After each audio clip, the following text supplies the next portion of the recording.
given. There is one small burden I bear, though. As a junior senator, I preside over the Senate. I usually do it in the morning, which means I am forced to listen to the bitter, vulgar, incoherent ramblings of the minority leader. Normally, like every other American, I ignore them. I can't ignore them today, however. The minority leader came to the floor, grinding the Senate to a halt all week long, saying that we haven't had time to read this defense bill, that it was written in the dead of night.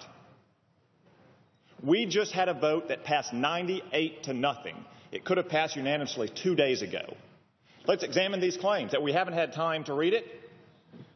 98-0, and in committee, all the Democrats on the Armed Services Committee voted in favor of it.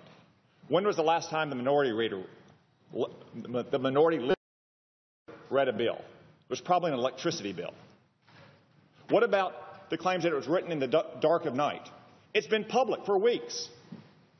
And this coming from a man who drafted Obamacare in his office and rammed it through this Senate at midnight on Christmas Eve on a straight party line vote?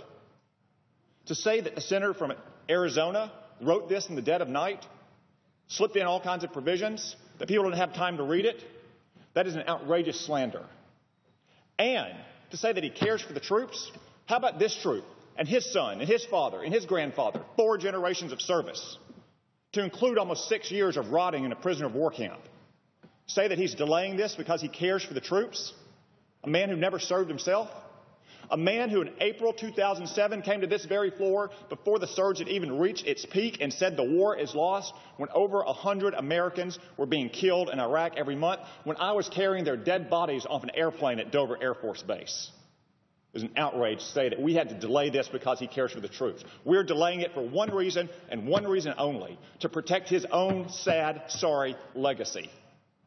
He now complains in the mornings that the Senate is not in session enough, that our calendar is too short.